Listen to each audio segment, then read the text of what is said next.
Magandang araw po mga kasinauna. Andito na po tayo sa panlima o ang 50 piso po na bumubuo ng Filipino series. Ito po, silipin po natin yung 50 piso. Ayan. Ganyan po kaganda ang 50 piso ng Filipino series. Meron po tayo ulit dalawa. Napaka-buenas talaga. Yan. Halos magkamukha lang po sila ng kulay. Ang nagkaiba nga lang po, kung mapapansin nyo, ay may white border po itong isa. Yung nasa ibabaw po ay white border. At saka natsambahan na naman natin. Kalalang at Licaros na naman po. Isang first at isang second na napunta sa atin. Parehas po silang single prefix. Ayan. Ito pong isa na to ay nahahawig po dun sa kamukha ng Ambagong Lipunan. Parehas po sila. Ito nga lang, ang gitna ay puting-puti. Ito ay hindi masyado. Ito po ay may white border. Ito ay wala. Ang seal po, nasa ibaba po ito. Ito naman po ay nasa itaas. Ang nagkaiba rin po dito, mga kasinauna. Dito po sa nasa ibaba po na Filipino series, magkatabi po ang signatory ng President of the Philippines at saka po ng Governor of the Central Bank. Dito po ay magkahiwalay. Ayan.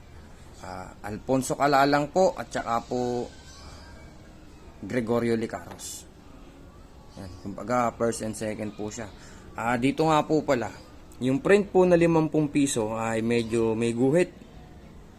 Dito naman po ay straight lang na kamukhang-kamukha nga po nung design ng nasa Ambagong Lipunan. Meron din po tayo tatalakayin na ganito sa sa Ambagong Lipunan. Meron din po kasi lumabas na nakita ko sa 100 pesos na meron ako. Pero meron po siyang nakalagay na Ambagong Lipunan dito sa gitna. Pero yung 100 naman po niya, ganito yung pagkakaprint. Hindi po ganito. Tatalakay po natin yan sa mga susunod. Talagang pasensya na at nagiging excited lang po talaga ako na umusad tayo sa susunod na mga yugto. Pero unahin po muna natin itong 50 piso. Sa bandang kaliwa po, sa itaas at sa ibaba, itong pangalawang print po ay may nakalagay na 50 pesos. Ganun din po sa kanan, isa. Dito naman po sa unang series niya ay isa lang po sa bandang itaas ang makikita natin na 50 piso o 50 pesos nakalagay. At sa kanan naman po ay sa bandang ibaba lang. Yan. Sa bandang itaas naman po, parehas po sila na mababasa po ang salitang Republika ng Pilipinas. Ayan. Ang salaping ito ay isang bayarin ng Bangko Sentral at lubos na pananagutan ng pamahalaan ng Republika ng Pilipinas. Sa baba nga po, 50 piso. Parehas po sila. Ang papel na ito ay salaping umiral sa Pilipinas at pambayad sa lahat ng anumang uri ng pagkakautang. Tingnan po natin mga kasinauna ang likuran na bahagi po ng banknotes. Parehas din po sila ng mga denominasyon ng nauna. Wala nga pong pahayag na malinaw. Basta nasa 448.55 million pieces. 448 million and 55,000 piraso. Yan, parehas lang po. Ang gusaling batasan ang nasa likod, magkamukha naman po.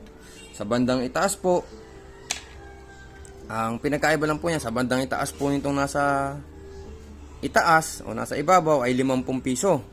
Dito naman po sa ibaba rin po makikita. O yung sa pangalawang print, sa ibaba naman po makikita ang salitang 50 piso. Pero sa mga prints po na to na 50 pesos, pares lang.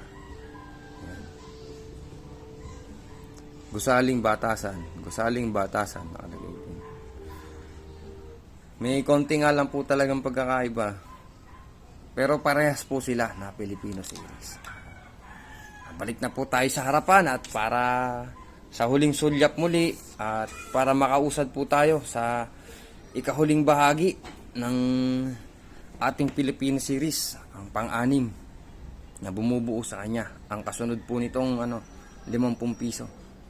Yun lamang po, isang magandang hapon po ulit. At maraming salamat sa inyo mga kasinauna.